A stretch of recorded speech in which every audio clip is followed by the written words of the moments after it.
Uma rede neural artificial pode ser imaginada como um grupo de computadores. Eu estou desenhando aqui cada computador com esse círculo aqui, tá? Então, seria um conjunto de computadores interligados entre si. Ó, repare que nem todos os computadores têm uma ligação. Essa setinha aqui significa que eles estão interligados. E daí vem o nome de rede, né?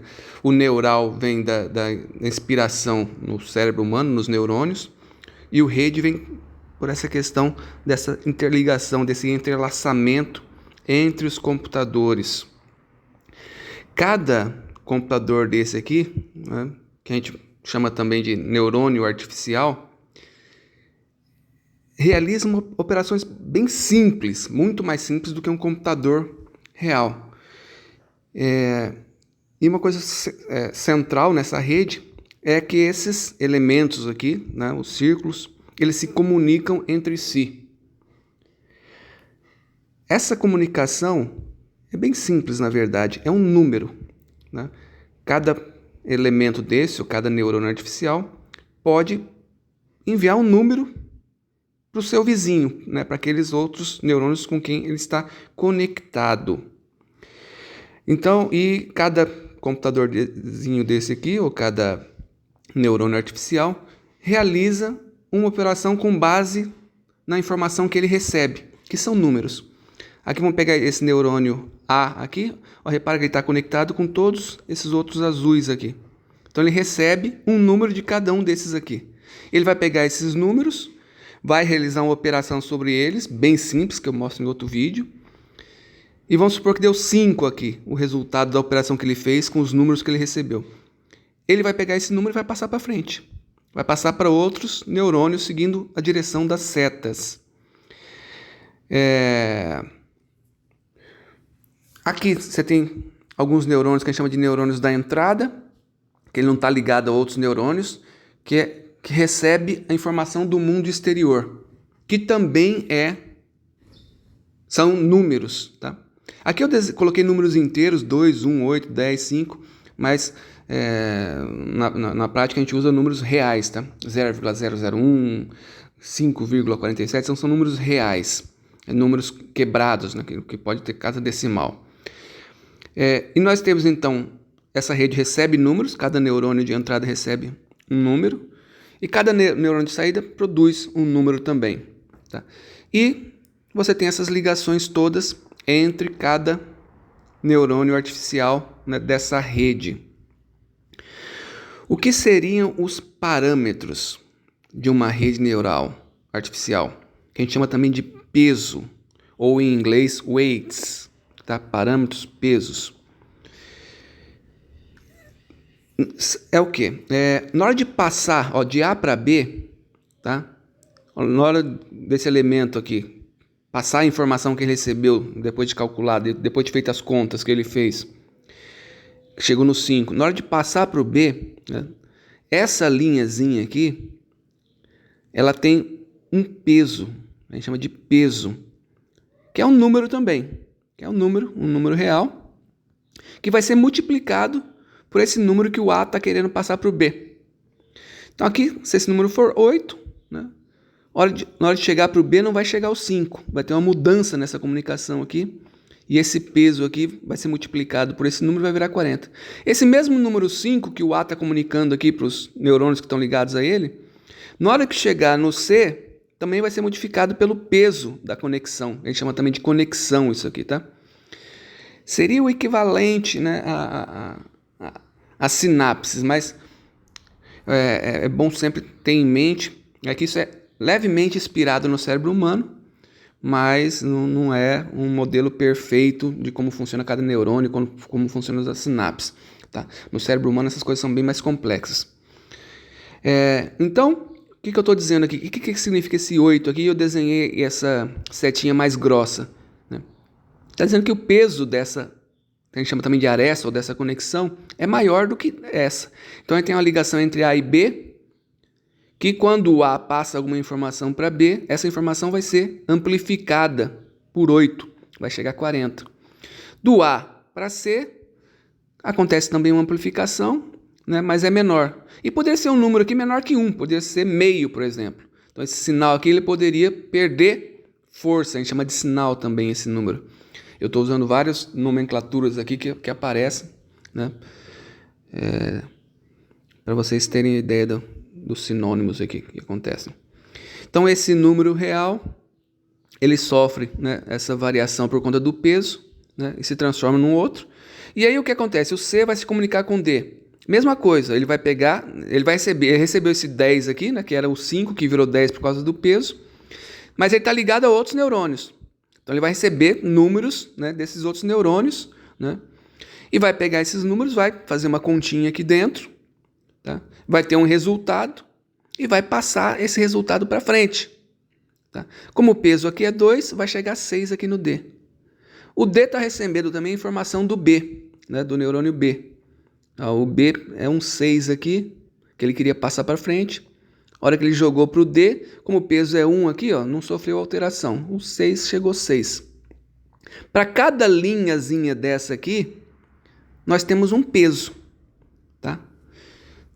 Então, cada linha tem um peso. Além dessas linhas que ligam os neurônios, que tem esse peso, né, que faz essa alteração nos números conforme eles vão sendo passados de um neurônio para outro, né, nós temos um outro tipo de peso, né, a gente dá até um nome especial para esse peso, que é viés ou bias em inglês. Tá?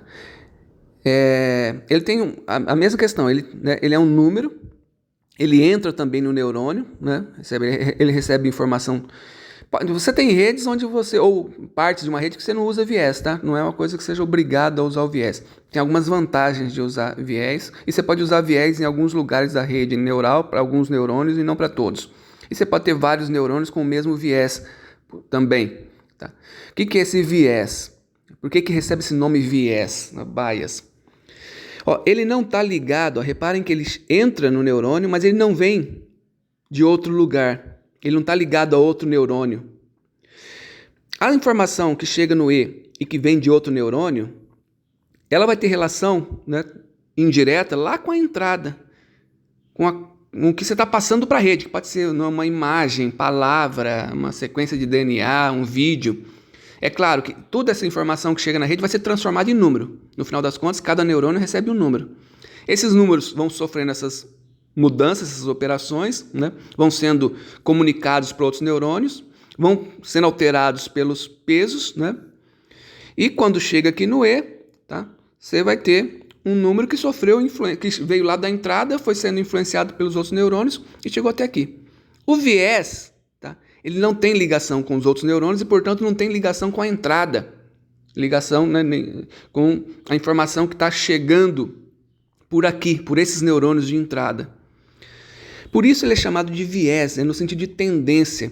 É como se esse neurônio, independente do que chegar, né, para essa rede neural, ele já vai ter um númerozinho ali, tá, que vai influenciar a operação que ele vai fazer aqui. Quer dizer, vai influenciar a resposta que ele vai dar. É outro nome que a gente dá para a saída. Tá? A saída do neurônio também é chamada de resposta do neurônio. Tá? Então ele vai influenciar essa saída. Então é como se ele já tivesse uma tendência para dar, né, para fazer alguma coisa. É como imaginar o cérebro humano como se tivesse já alguma coisa que ele aprendeu antes ali, e que pudesse funcionar. É claro que você pode também colocar esse viés, essa tendência, né, na hora que você for fazer essa rede aprender alguma coisa, você também vai tentar mudar esse viés de alguma maneira, certo? Só que não vai ter uma relação direta com esses números aqui, mas vai ter relação com a saída, com o que acontece aqui, com a resposta que a rede dá. Né? Você tem uma entrada, uma rede, né? Ela tem que resolver problemas. Você entra com algumas informações e ela te dá uma resposta. Tá? E essa resposta pode ser um número também, pode ser uma outra imagem, pode ser outro texto. Né? Se pegar ChatGPT aí, você entra um texto e a rede começa a produzir um texto de saída. Então, esse viés aqui, ele pode ser alterado, ele é alterado dependendo do tipo de resposta que a rede dá e do erro que você mede. Eu vou falar de um outro vídeo sobre a função de perda. Tá?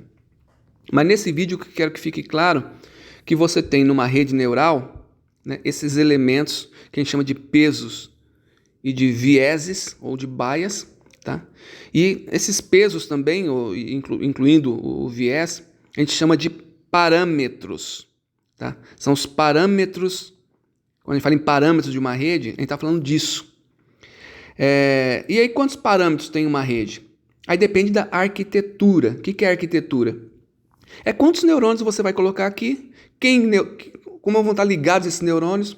Aqui você tem esse cara ligado a todos os outros, mas você poderia fazer esse neurônio ligado a esse aqui também, ou esse ligado a esse, ou todos esses neurônios aqui ligados com todo mundo. Então tem várias maneiras de você ligar esses neurônios e a quantidade de neurônios que você quer colocar.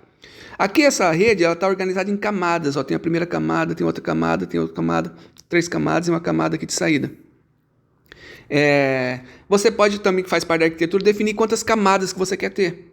Tá? Quando a gente fala de aprendizado profundo ou redes profundas, são redes que têm muitas camadas. Tá? As redes lá no início, quando foram criadas, tinham poucas camadas, 1, 2, 3. Agora você tem redes com 100, 200, 500, 1000 camadas. E a quantidade de neurônios em cada camada também faz parte da arquitetura. E tem algumas variações também de arquiteturas que vão surgindo, com alguns tipos de neurônios diferentes que estão aparecendo. Então, isso faz parte da arquitetura da rede. Uma coisa bacana, essas camadas aqui, que não são nem as de entrada e nem as de saída, são chamadas de camadas ocultas. Porque são camadas que não têm ligação com o mundo exterior, vamos dizer assim, dessa rede. Tá? Essas aqui recebem informação, esses neurônios aqui passam informação de saída, dão o resultado da rede. Né? Você tem a pergunta entrando, ou uma imagem para classificar, um vídeo, ou um e-mail, e aqui é a saída que você espera. Para fechar, pessoal, para vocês terem uma noção de tamanho dessas redes. As primeiras redes, elas tinham alguns milhares de parâmetros, ou dessas conexões, tá? Depois, a primeira rede que fez muito sucesso em 2012, a AlexNet, já tinha 60 milhões de parâmetros, né, dessas conexões. As redes mais recentes agora, que estão dando o que falar, o ChatGPT, né, o Bing, aí, GPT-3, Llama, esse monte de redes. O GPT-3, que nem é a última rede, a mais poderosa, tinha 175 bilhões dessas conexões. Tá? E as redes maiores agora, né, que eu andei lendo, já tem 600 bilhões. A gente está se aproximando de ter 1 trilhão dessas conexões. Como é que uma rede aprende? Eu vou falar mais em detalhes em outros vídeos, mas o importante desse vídeo aqui. A rede aprende mexendo nesses parâmetros aqui. São esses parâmetros que, conforme a rede vai recebendo informação e vendo se ela está acertando ou está errando, se ela está resolvendo o problema, ela vai mexendo nesses parâmetros. Vai pegando esse 8 aqui, transformando em 10, o 2 em 3. Todos esses parâmetros aqui, né, vão sendo alterados. Certo? E conforme esses parâmetros vão sendo alterados, o resultado que a rede dá vai sendo alterado também.